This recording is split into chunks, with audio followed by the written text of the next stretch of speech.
this last thing. This is Know Your Worth, the money panel. My name is Sabine, and I came up with Know Your Worth first as a social media discussion group / therapeutic intervention after I asked my bank account whether I'm actually making a career in games. The thing is, I've researched games, made games, published games, exhibited games, taught games, and after finishing a freaking PhD in games, I wanted to know, am I making a career in games? And my bank account said, yes.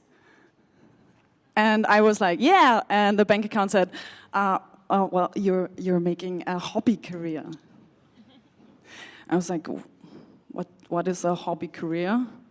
It's a career that you like so much that you are paying for it.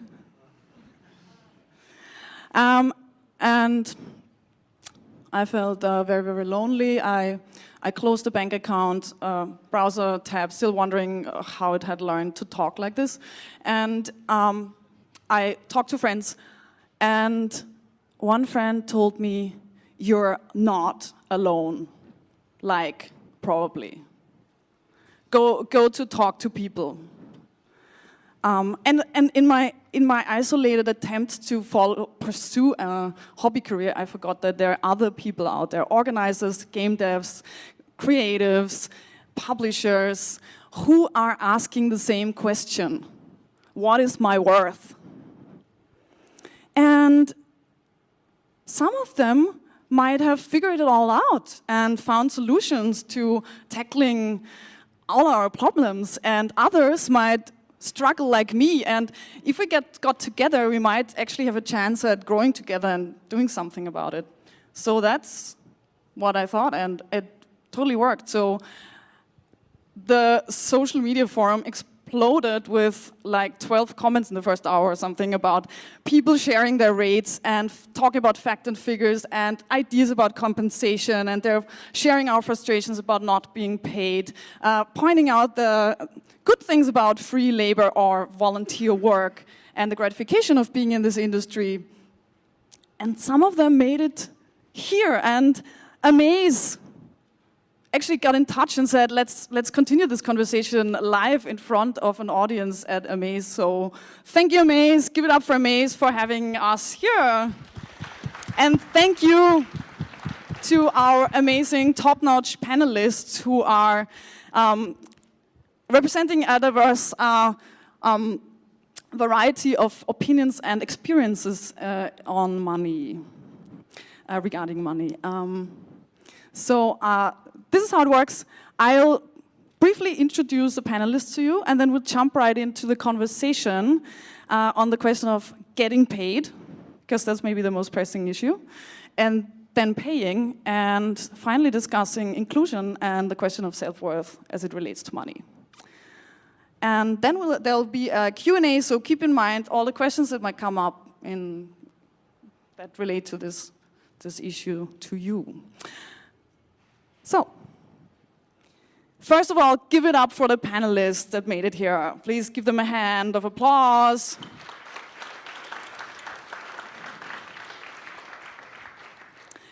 Give it up for Bram Michielsen from the House of Indie.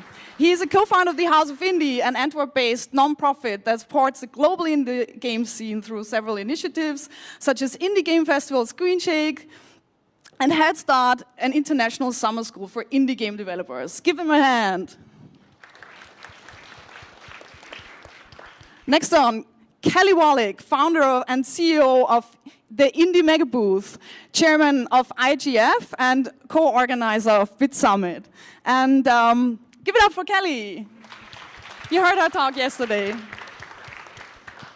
Next up, Shailesh Prabhu, who is a game designer who has been making games for over 11 years. He founded Yellow Monkey Studios and Chai Birkes Games in Denmark. And he has worked on titles like Blook, One More Pass, Sociobot, Hubrix, and It's Just a Thought, among other games. Give it up for Shailesh. Then we have Gemma Thompson, who is a game designer, part-time lecturer, community organizer, and CEO of Sweden and UK-based game studio Kaleidoscope, and a co-founder of LadyKate and JHack, and vice chair of the Swedish diversity network Diversity. Welcome, Gemma. And last but not least, we have Astrid Mie Refstrup, who is the CEO of game studio Triple Topping Games, and that makes smartphone games and fashion. And she's also the head of the Nordic Game Jam, and perhaps the biggest jam in the world. And she's also a vice chair of IGDA Denmark. Give it up for Astrid.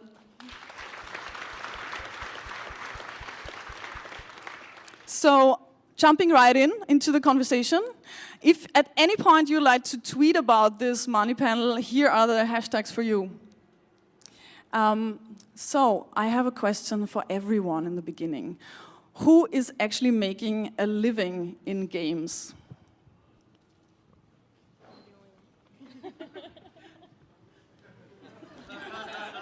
So I think Kelly raised her hand like most fervently. So please, do you have? Yes. So yeah. Hello. Yeah. So I didn't realize I was the only person, I guess, making a living doing this. I guess to start off, my living expenses have been very low for the last few years. I decided to travel. I moved my things into my mom's house, and I moved out of Boston, so I'm in my mid-30s and was living with my mother for a few years, so that helped to keep my expenses low. But when I first got into the games industry, I worked as a scientist prior to that, and didn't make a lot of money. I made more money waitressing than I made at my first job as an analytical chemist, so that doesn't pay very great either. I didn't grow up with a lot of money. My family doesn't have money either, so it's kind of a very strange topic for me. So when I first got into games, I did it as a volunteer effort while keeping a full-time job, and this was more out of, I guess, necessity and also learning at the same time.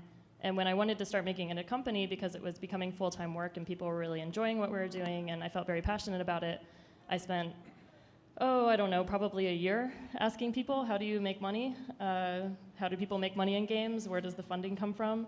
A lot of the answers were not very satisfactory. A lot of the answers were mostly that there isn't a lot of money for it. VC investors don't tend to put money into games. A lot of it, now that I've been involved in it more, I've found that most of it comes from people who already had some sort of wealth, either from their families or from working in a job where they saved up a lot of money. The best piece of advice that I got very early on, which is what I kind of based the entire business model of the Mega Booth off of, was that don't try to base your business model off people who have no money. Base your business model off people who have a vested interest in people with no money succeeding, and then go to them for the support. So the way that the entire Mega Booth is funded essentially is through sponsorships from larger companies. And so what we do is for events, the base costs are covered by developers. We have a lot of scholarship programs and now to help pay for that for teams. So we have Intel has a diversity scholarship that we work with them on. We partner with Epic to support teams that are using Unreal. We started an alumni fund, which is past members of the Indie Mega Booth will contribute money to help to pay for some booth spaces. And we also have Cards Against Humanity that sponsors the entire tabletop area. So out of about 80 companies that show at the Mega Booth, I'd say about 40 of them have their booth spaces paid for at this point because it's so expensive. So then aside from that, then we went to big companies like Microsoft and Sony have been sponsors for us for a long time, and then that's what we use for our operating costs.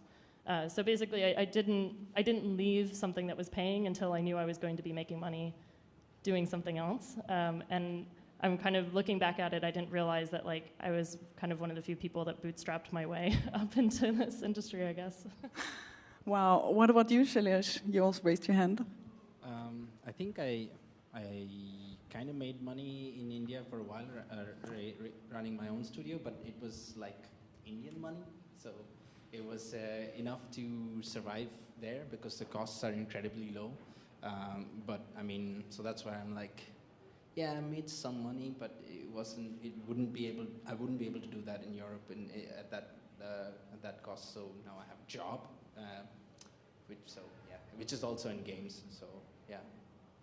But you transitioned from India to Denmark recently? Yes, yeah, but that was more because of the community. There isn't much of interesting stuff happening in India, so I really wanted to be somewhere where there was more exciting stuff happening. So not only about the money? No. Yeah, I think for me, I'm in the middle of the reorganization and organization, so it can actually pay people working there. Nordic Game Jam been running for 11 years, 12 years actually, and it's always been volunteer work, which is great because it's about sharing the passion in the community. But at some point, you sit with a product and an event that is so big that we owe it to the participants of the Game Jam to treat it as a more professional organization. And taking that, all of that volunteer power and work and love and transition the organization into something where people actually can not maybe make the full living, but can get covered some of their living expenses of working in the organization is it's really interesting. And we started this year, and I hope for next year that we can do it even better. For my part, I guess I'm sort of the opposite to Kelly in some ways, given that I've been a game designer in industry for 5 years, and I realised through the course of our prep for this panel, I've never actually made any money, considering I was working for about 1.5 years in London, which I was getting a wage for that, but because of London and the price of commuting around that area, it basically came out as flat level with my living costs. So from that to trying to do freelance game design, and now in the process of starting up a studio, we're still at the point where we're still seeking investment before we can pay ourselves salaries, let alone other people. And because we founded the Kaleidoscope on the basis of similarly not working with people unless we can afford to pay for them, we have this policy of no free labor. It's kind of interesting going through that. For some reason, I thought my solution to that might have been to supplement my work with non-profit advocacy work, because that's obviously a money ringer, but no, that didn't work out. So yeah, I'm usually sort of kind of on the periphery and still working it out a bit, yeah.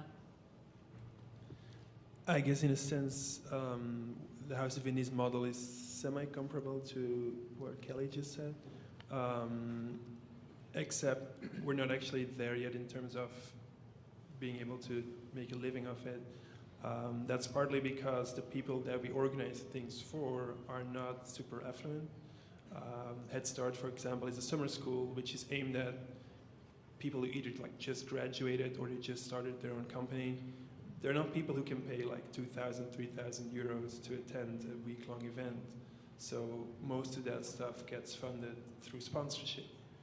First edition was about 70% sponsor funded. The second one, we're not sure yet. In terms of the festival, SCREENSHAKE is something that we try to keep as accessible as possible, which also means that you need to keep ticket prices low. If you try to reach the general audience, like people who maybe never have played a game before, they're not going to pay 100 euros to come to a festival that they don't even know whether it'll interest them. So in a sense, that's evangelization work, and that's also expensive for the organization. So for SCREENSHAKE, the largest part of the money comes from public funding, the government, regional, city, Flemish government, so regional. And also partly it's, again, sponsor money. The problem with that is that you don't know in advance whether you're going to get funding. You don't know in advance whether sponsors are going to be there for you or how much they're going to give you. So a lot of that is highly, like it fluctuates a lot and you can't really depend on it. And that's part of the reason why the income that we get from SCREENSHAKE is always, SCREENSHAKE and the other events, is always project-based. So we get a burst of money in March and February because that's when the festival is. And then we get another burst of money in the middle of the year because then like the summer school is happening. But you can't really depend on that for a steady income, which is, I would say, problematic. But we're trying to fix that. Hopefully we're looking at more structural support from the government by next year. I would like to drive the conversation towards fact and numbers. As a discussant on the social media forum has pointed out, people tend to tie self-esteem to personal rates, making it a very uncomfortable question for most to talk about. And I think we all feel the effect of the taboo of money and actual facts and figures. But I would like to ask you anyways, since we're here now and talk hard facts, how do you come up with rates for your own work? When you showcase games at festivals, do you insist on receiving a certain fee? Or when you're speaking or presenting, how do you handle that? I haven't so far, which is where I've been going wrong. The idea of actually getting paid to showcase a game, I've yet to encounter a space in which that would be a thing. I've done a range of, or spoken at a range of different events, from conferences and festivals to science fiction conventions, for example. And it's actually very rare that even expenses are covered. It's a very small group of festivals which do that, and I patronize them as a result, and I love sort of shouting out about them. But for the vast majority, it's pretty much the case that all the expenses are on me, and then the payment in kind is for the ticket or the pass to the event, which, I mean, wouldn't want to sort of name too many names, but there are some particularly big international events where it's hideously expensive and prohibitively so for the vast majority of people. And speaking there is basically you have to drop €1,000 in order to do it, basically, as well as time out from doing your day-to-day work and such. I would actually like to chime in with an audience question. If you have ever earned something by showing a game, go,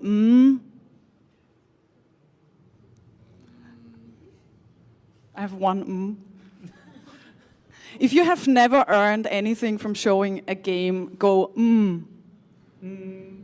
Okay, thank you. Speaking of the fee, like, a lot of people approach sometimes when you organize an event, can you come and speak? And I think what is very beautiful about the game developer community is that we share things, but I also know from organizing an event myself that it can be expensive to bring in people from other countries. Mostly people want to pay for your flight tickets and the tickets there, maybe also some accommodation, but you also know that some event organizers simply don't have the fund. So what I do is when people approach me, I'm so lucky I live in Denmark, I just approach the Danish Film Institute that has like funding. So I can tell them I was invited here, could you help me going there?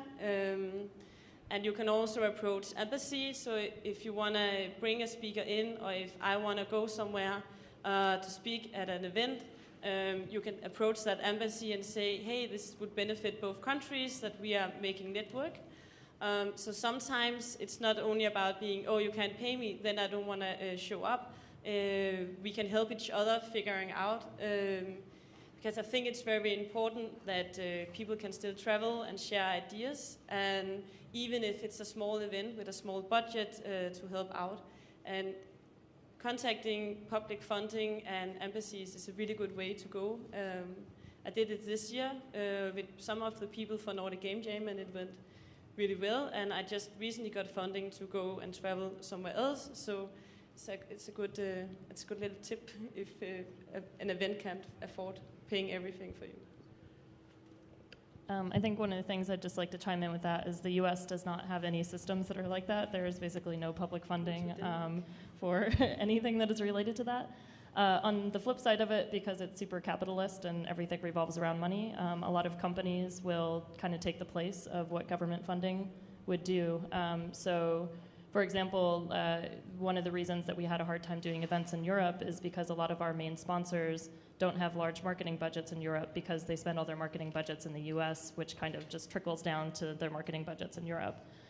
So in some ways, we're kind of fortunate because we have access to a lot more funds from a lot more private companies.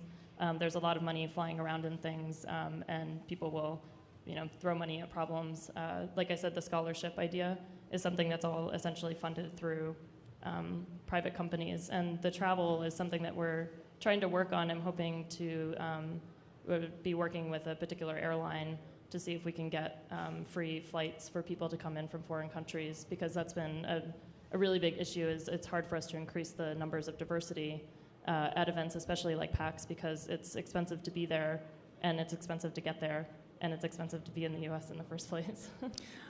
I would like to clarify my question. It was about also how do you set for your own rates of being paid? How do you decide that? For us, actually, so for PAX, that's probably the only event now that we do that we don't get paid. We do a showcase at GDC where they provided a stipend, and that was just, we negotiated with them and came up with a rate that would cover at least our travel expenses for the team, and then a little bit of time for us. Also, our core team is very small. We're anywhere from 2 to 4 people that are getting paid to actually work on this, so we just do a large volume of work with a small number of people.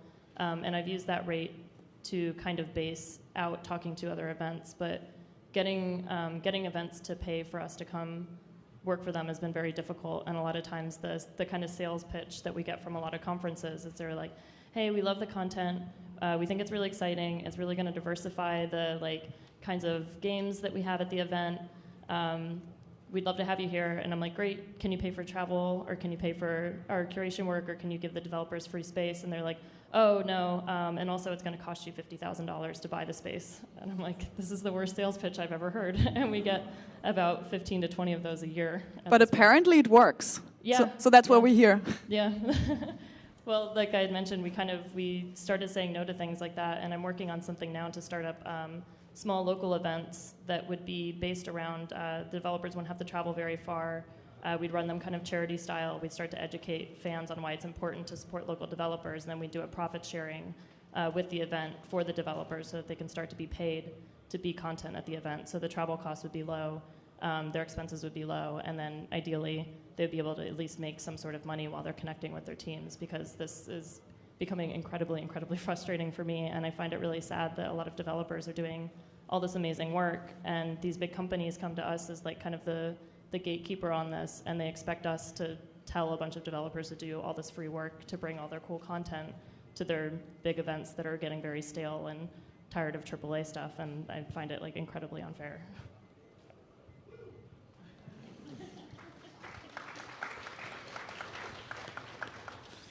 Shailesh, Bram, how do you handle your rates? Let's start with Shailesh. So I've been making games for 11 years now, and this year was the first time I got paid to showcase a game, so it was first time. And they asked me to make a game for the show, specifically for the show, so they were like, we'll pay you a small fee for it, and the only thing I looked for was actually like if it makes up for the amount of time I would put into it, and like they would pay for the flights, and that was good enough. Like it was a fair hourly wage and comparable to what I earn at my day job, so it was good, I think. And I think I would probably go with that as a benchmark if I am offered that again. Like, okay, if it pays as much as my normal job on a per hour basis, and it pays for travel, that's more than good enough, I think, for me. Would you turn down offers that are below that? Probably not, but also because it's so much, it's nice to go to these events, and like, but there's also this other side of like getting it out there and getting people to play it, and sometimes that gets exploited sometimes, but it depends on the event and how much I really want to show there, and what kind of people are going to be playing the game there, and if I see it as a really good fit, maybe I won't say no, but it would be nice to get paid for it. I found there's an awkward balance, particularly for festivals. When I've shown games there, I've never been paid for it, but I think possibly because of that, I've then treated it as an exercise to really focus on playtesting, and so actually basically make use of the festival's resources for our benefit, because the alternative is maybe paying for a bunch of focused test groups to come in and play the game. It's not an ideal way, but that's kind of how I sit it in my head as like a justification somehow. It'd be nice to think that's not being exploited, but insofar as possibly like playing devil's advocate, I think that's one argument as to why maybe games certainly on like an indie small scale, or a pretty small scale indie anyway, maybe not necessarily getting paid to turn up at these events, even if we are the attraction. Then again, I have realized this has always been for free festivals. So I think it would be different for like a larger paid for thing, particularly a curated event. I think that adds a certain level, at which point we'd have to sort of act a bit more responsibly about where the value is actually sitting for the attendees and the developers as well. Don't really have any concrete suggestions for that. Just came to think that sometimes it's also hard to track the money. So maybe I go and talk for free somewhere and they pay for my travel, but because I was there, someone else give me an offer at another festival or another event. Or that back in Denmark, people start to realize, okay, she has a good network, maybe we could hire her for this specific job. So it's hard to sometimes I would say yes to do something for free, but I also know that in a longer term, if I do it smart and say yes to things that I know something about and I want to know more about, then later on it adds up, and it's not really justifying doing a lot of stuff for free, but I can also see that speaking for free and getting out a lot of places in the end benefits. So yeah, maybe it's also, it makes it tricky when to say no completely. For me, doing something for free means that at least you're paying for my expenses. Like, it means that I don't have to actually pay money to go and do something somewhere. So if you pay for my travel, you pay for my hotel and hopefully my food, then at least I'm at base level. If you're not paying me then I'm technically not paying money but losing money because I'm not being able to work on something else that may generate money because I'm at your event. So at least offer something. If it's an event that I've never been to, if it's something like really cool that I would love to go to, then I may consider doing it for free, just because then it's a value to me as a person instead of me as a professional or a company. In terms of like standard speaking or curation stuff, because I don't make games, I can't talk about like exhibiting or something like that. I've stopped saying yes to things and started saying no to things a while ago, and that's been very liberating. So if people want to pay me, that's fine. If they don't want to get like meet my rate, or like they don't have the budget for this or that, and it's not super interesting to me, I'll just say no, because I used to say yes and then you just waste time and waste effort anyway. Why don't we say no more?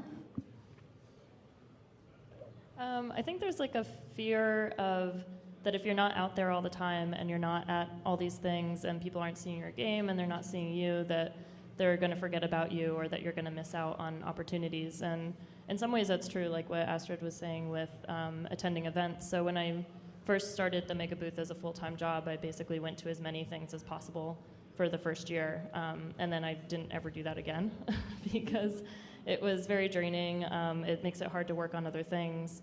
I wasn't having any of my travel costs or expenses covered because I wasn't very well known. Even now, I've not been ever paid for a speaking engagement, but I'll normally do things if my expenses are covered in some way. GDC is probably a little different for me because my work with the IGF is also, it's not paid very well, but I get paid for my time for working on that, and then I also get accommodations covered. So giving a talk there isn't all that expensive for me because I'm already at it. But I also think this kind of idea that you're going to get forgotten and you always have to be out there and you always have to be doing something, I think is why more people don't say no to like every opportunity that comes their way. I feel like that's almost backed up on applications to speak at events, because particularly things like GDC, it's based a lot on your prior speaking history, and so it almost feels like you're working on a second CV on the side, because speaking for me has usually been my only means of attending an event, because I certainly can't afford a pass, and travel and accommodation expenses are never covered, but I try to offset that against basically staying visible and relevant. But that goes hand in hand with the idea that if you haven't spoken for a while, then I start to get that sort of CV paranoia, like I've just taken a gap year or something.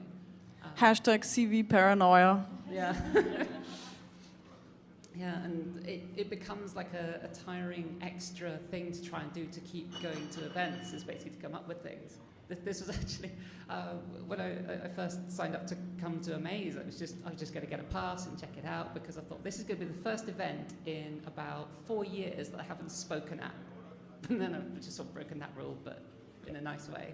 Yeah, I was going to say, despite the fact that I'm on a panel and I gave a talk here and I gave a talk at Nordic Game Jam and GDC, I don't actually normally give that many talks. It's not something that I commonly do. I don't think I'm like a draw kind of like personality-wise. Like my talks tend to be kind of like dry and full of a lot of information, and I do it more just if the organizers will ask me to give a talk. But I was intentionally accepting a lot of things right now because, like I said, we're working on these new events and some new initiatives that we want to do, and so I'm kind of just like, hey, I'm still here.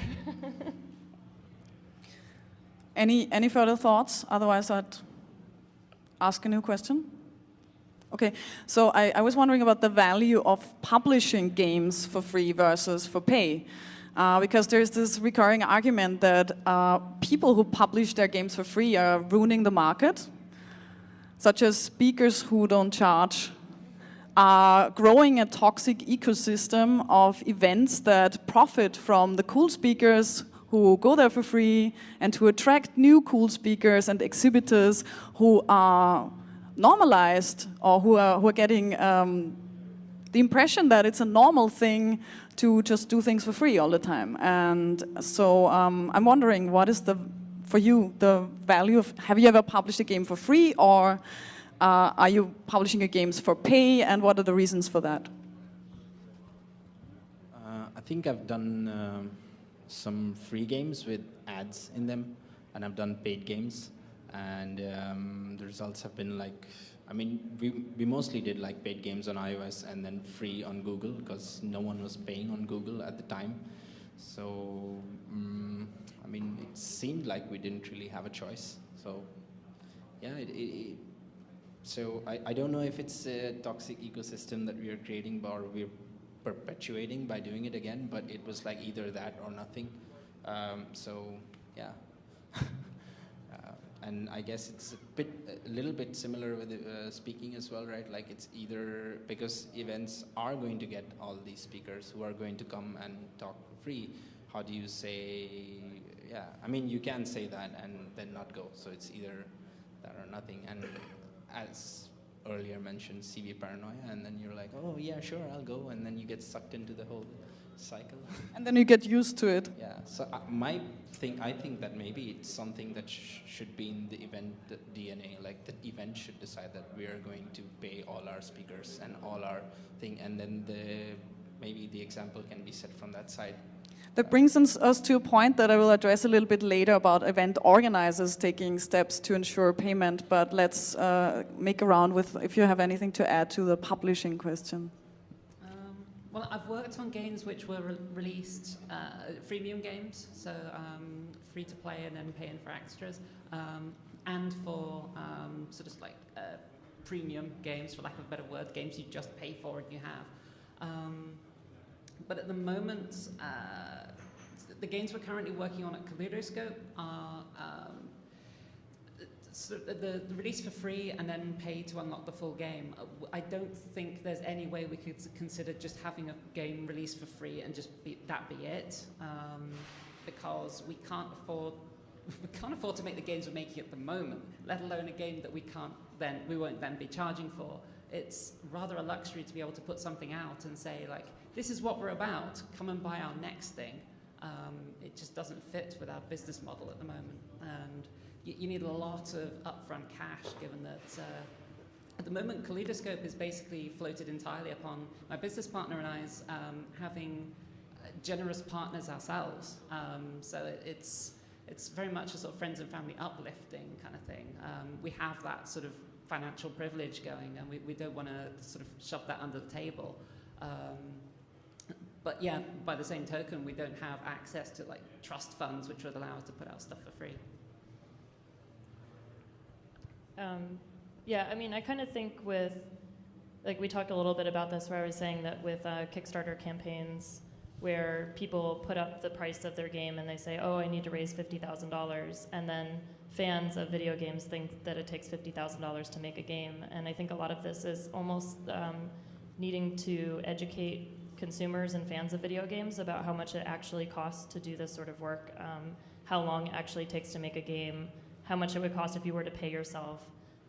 We have a bunch of posts up on the Megabooth website, and we have one that's all about where all these costs go to, because at some point people were thinking like, oh, it costs $5,000 for a booth space and we're just running away with like $1 million. And we're breaking it down like, you know, this is how much PAX causes for floors, this is how much electricity is, this is how much this is. And I think that it's kind of the like, don't hate the player, hate the game thing. You know, like developers are in a really tough situation and the problem is really systematic, and I think it has to do with it's across a lot of industries, like music industry has the same problem, film and TV, like everybody is going through this in the digital age, and is how do you get people to pay for content? And I think part of that is really like feeling a connection, feeling a community connection, understanding that there are real people that are making these things and what these real costs are, and then supporting it because you want to support the ecosystem of games. I don't think necessarily that fans of video games are kind of at that point, but I think it's getting there, and I find it very admirable when developers who can afford to be able to put a game out there for like a high amount of money can kind of help to raise the bar for all the other developers that are sort of at the bottom. So I think it's just going to be kind of slow going at the moment. So that suggests a transparency about the actual rates and prices of what development costs is helpful to everyone. Yeah, and I think there's also a lot of sometimes fans do the like, you're living the dream, you're making video games, which is the most fun thing you could ever do, and it's like, well, it's still a lot of work. I think this is evidenced even like considering the game we're working on at the moment is a mobile game, and the sheer opacity of access for information on like the costs relating to games relating to that. There's so much footwork and market research has to go into this because nobody really seems to be talking about it much. It's one of these things that happens throughout a lot of different areas, I suppose, is that money is somehow sacred and we don't talk about it. It's all hush hush and kind of things. But the trouble is that I think a lot, particularly within indie circles, that there is possibly the risk of some naivety about wanting to make a game and exactly not having an understanding of how much it costs. Like maybe you've come through being a fan of games and just aware of games as this product that you get for like €3 on the iStore or something, and then thinking, well, I've just multiply that by so many, and then yeah, I can work out a rough budget, and it doesn't work like that. Like the sheer number of Kickstarters which have gone through, and people forget to include things like salaries.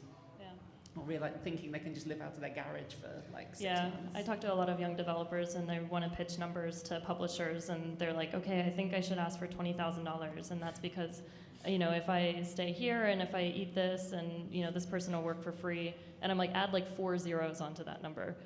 Because like you should be pitching a well, first off, the publisher is going to think you have no idea what you're talking about because you just pitched a number that doesn't make any sense. And second off, there's no way that you can live off of that and actually make the game that you promised the publisher that you're going to make. And you know, they like publishers and people who fund games actually do understand how much this takes, but it's also, I think, like I said, I mostly hear this from developers that are very young and just out of school and kind of like I think it ties more to they don't actually understand their worth and their value, more so than like they're trying to undersell themselves. Like I just don't think that they actually know what to ask for. Yeah, there's nothing quite as precious as showing some game students, like taking them through a budgeting exercise and watching their faces as they get to the end result. It's quite a precious thing. Yeah, I did that once and they kind of slinked away. I just wanted to briefly into, because now I'm starting up a company and is in exactly that situation. And the interesting thing is that when you then reach out to the community, so what should I do? We don't talk about the numbers, we forget that. We talk about, no sleep, eat noodles for 4 years, and be rock and roll and do indie games. And we celebrate it also. And when you go to talks at GDC and you want to hear what people did, they tell this story, because it's a cool rock and roll story. It's a heroic narrative of basically it is a being narrative precarious. that all of us have, and it's also a cool narrative because it shows we are passionate about what we create and what we do. But I think like more incubator programs, reaching out to the incubator programs is a really good idea, and maybe not only talk with your friends that's doing exactly the same thing as you, but reaching out and knock the doors of CEOs who did it really well, because maybe they have some good points to learn from. And at the risk of soapboxing, I just wanted to jump on that and say that part of the problem with having that narrative as the core indie structure is that it's exclusive to a wide number of people, whether it be financial circumstances or even just sort of physical ability to just put that amount of work into a thing without like giving yourself a decent quality of life. And I think that if we address that more, then we can actually make indie games that bit more accessible, like where it actually counts. Any more thoughts on that? From this corner? No? Okay. Then I would like to move on to the question of paying others, because I think that a lot of you have actually been involved in organizations that work with employees and with collaborators and with attendees of events. And you have found the one or other strategy to compensate. So what is your, what are your strategies for paying others? So Nordic Game Jam started out as this volunteer project that grew out of, I think, the hands of the people organizing it with 1,000 people last year. And now we saw that we need to make a professional organization. But first of all, the people organizing it need to get paid, because we want to make a cool event for the people attending, and they're also paying money. So we have looked at the whole organization as a business and created it so what is our business, what is the brand, and how can we make sure to fund this business. So this year we could afford to cover travel expenses and accommodation for our speakers. But for next year we simply just have a budget where like 10% of the budget needs to be set aside for these kind of for speaker costs. So we know that this is in our budget from the beginning. And then also approaching public funding in Denmark and make them aware that this is an event and it's cool and creative, but we're also creating value. In Denmark, we are maybe creating new companies, so that's why you should pay us for doing this. And then present for them the business plan of the organization of Nordic Game Jam. So from the very first edition of the festival, we've covered our speakers' travel costs. We've covered their lodging. We pay people a flat fee. That means that it doesn't matter if you're 10 years of experience or whether you're a recent graduate that has something really interesting to say, you're getting the same amount of money. We think that's fair. When discussing this with people, like other people in the industry, came to find out, to my great surprise, and I guess other people's surprise as well, that weirdly enough, this is not common practice. Oftentimes people don't get paid to do things. Oftentimes their travel costs are not covered. I think that's ridiculous and insulting to the people you invite. And I think we should start to change that. How? If you have the budget to invite people over from another country, like let's say you're flying people in from America, then you probably have the budget to pay them like a few bucks. If not, then you invite one person less and divide up that money to pay the people you are inviting. That's a choice you make. It's an ideological choice. Yeah, for us, when I first started working on Megabooth as an actual company, I did all of the work myself. The first 6 months, I had used money that I had saved up from the job that I was working in tech industry and used that. And then afterwards, I paid myself a salary. And then I didn't bring on another person until I knew that I could also pay them a salary that was going to be like an actual living wage and not just, you know, a kind of gesture at being able to pay them. And so I'm pretty strict about any time that it's work that we need to have done, to run the event, I pay them for it. So either we negotiate something like a contract for a flat amount or a fee or something along those lines. And then we just don't take on any more work than the amount of work that we can handle as a team. So even though we've been doing this for 5 years and it feels like we're at a lot of different things, we've actually grown very slowly. We said no to tons of things very early on because I didn't think that our team size could actually support it. On the other hand, you said yesterday that much of the mega booth activities is also volunteer run. Yeah. So what is the kind of compensation for volunteers?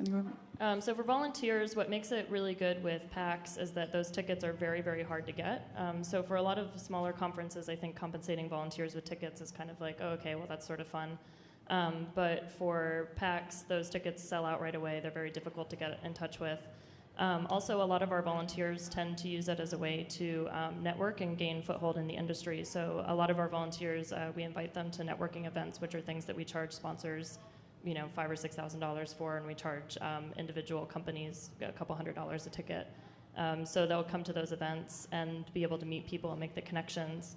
And then on the flip side of it, we also have a lot of developers who have shown with us in the past that just want to kind of give back to the community, and so they're doing it kind of in the true sense of a volunteer effort, I guess.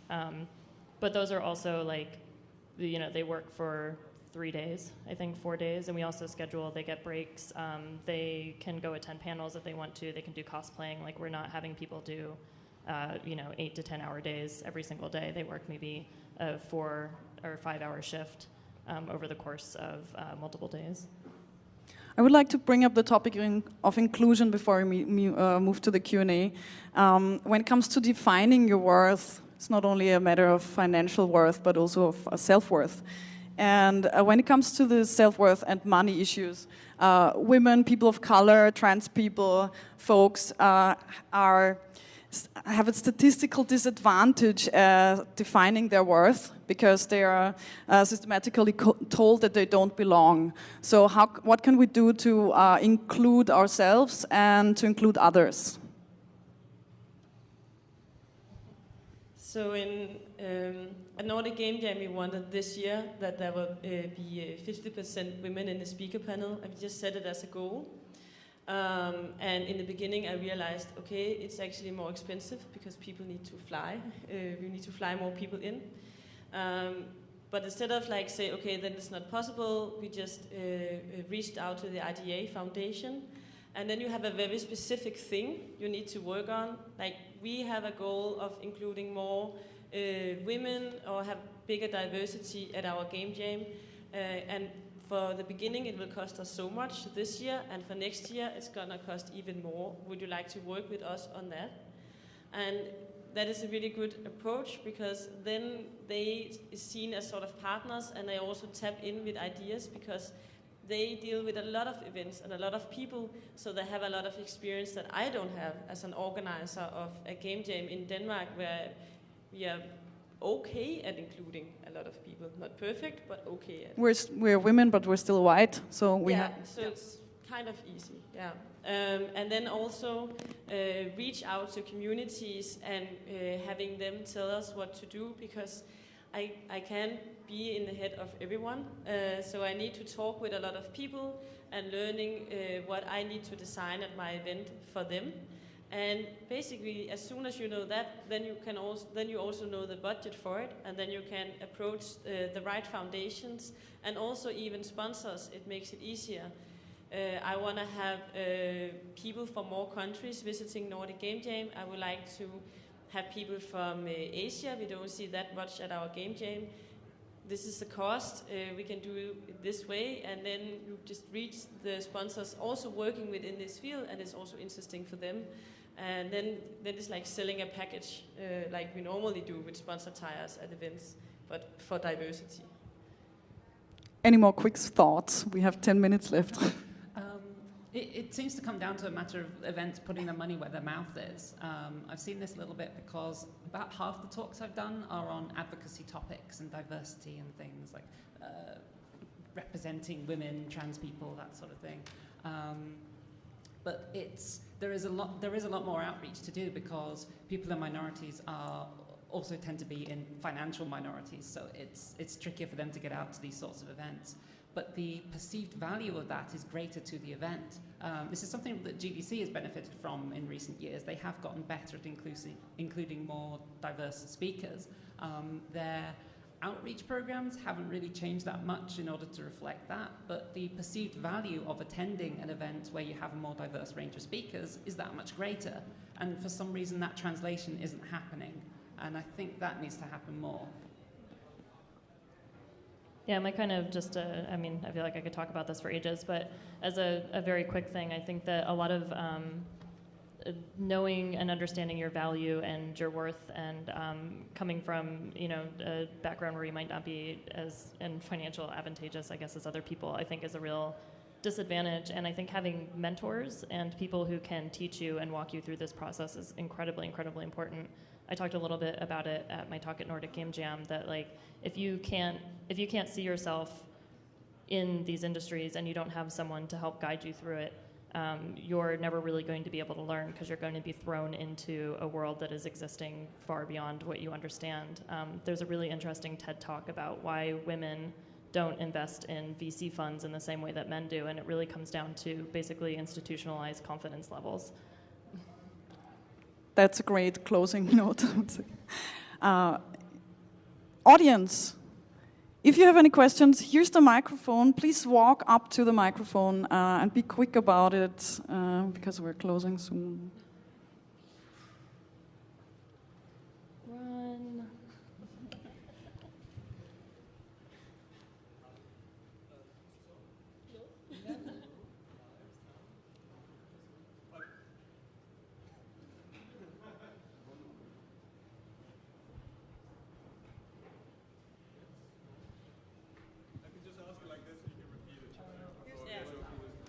Hi. I wanted to ask whether any of you have been like between projects and had like monetary dry spells, and how you dealt with them, like what solutions you came up with sort of bridging gaps between projects and just earning money.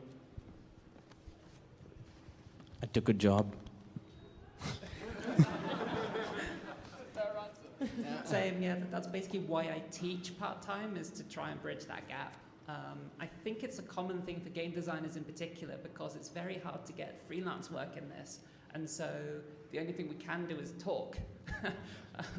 And so I do that. I just try to keep my living expenses very low, so I know that, okay, now I'm not going to earn money for the next 6 months. It's okay. I rent my place out on Airbnb, and yeah. Yeah, I think the last time, and this is very recently, we pretty much ran out of money at the end of last year, and I just spent a giant amount of time hustling as hard as possible and trying to come up with some backup plans. Fortunately, we've been around long enough that now we have friends in the industry that will help support us if we're going low on stuff, but thankfully I haven't had to take advantage of that yet. Same as Astrid, keep your expenses lower and budget more money for yourself for the next event.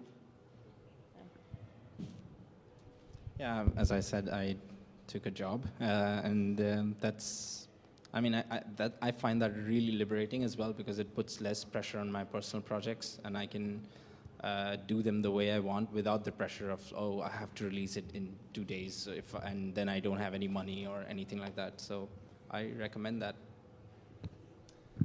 I have a strange question, because last time I checked, I think pretty all developers that I know make their money through selling their games through online stores and not through events. It doesn't seem like most events actually have money to actually pay for the games that they showcase. Most events, like any mega booth, developers actually pay money to showcase their games. Do you guys think that the ideal situation in which events pay for game developers might actually be the wrong question here? Like, is this maybe, are we asking the wrong question here? Maybe game developers shouldn't make money off events, they should make money off consumers, and shouldn't events just be a way to reach those people? Think about Yes. Yes. I think both.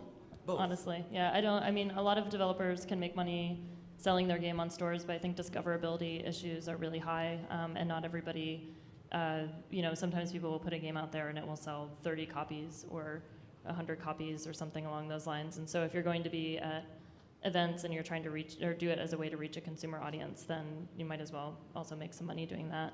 I think I'm also looking at it from the perspective of like we exist within really large conferences, so this isn't like from a ground up situation, and so those I think can feel a little more predatory than something where it's just like you're going to kind of have fun or to make networking connections or however. I have something to add maybe. Some events are kind of a hybrid in between arts and game exhibitions and conferences. And they're building their worth through the contribution of artists. And the question is, who are these artists and how do they live? I think it's worth just like also, I tend to make a personal distinction between the kinds of events which charge for entry and free events. I've had this with being approached to do events at comic conventions, for example, where they want a games area, they want to see a game jam happening on the show floor and don't realize that they'd have to pay for it. I've been in that sort of situation before. And for an event in which people are coming up to play games, that's why their audience is coming there, then it starts to change the conversation from one in which it's a free arts celebration event. The very last questions, please. Hi, I'm a starting marketer, so I'm not creating games, but I'm helping people trying to sell them. And thing is, I don't really, my question recently has been that I actually don't know how much I'm worth. Really, I don't know what is the starting salary. I have no idea, because it's true that we're mostly here indies and we have to have other jobs, maybe, as you said, teaching or developing for other parties and stuff like that. But when you're working in a studio that's actually starting to make money, what is the starting salary for someone who is not a game designer, or maybe for a game designer or an animator, people like that? It's something that students coming out of school, I'm from university and I haven't studied for marketing games, but we don't know that. And most people, when I ask the question, most people are sort of shy or don't want to talk about the money. As you said, it's a taboo. But they're not even ready to talk about it face to face or, in a safe space, sort of. Which is really weird. At some point, getting to talk about salaries, I think is important. Join the conversation. There is a conversation, and it's happening right now. It's happening right now. So join our group, and I think we are being thrown out. Is that true? Yeah. Thank you so much to the panelists for sharing their perspectives, and thank you, audience.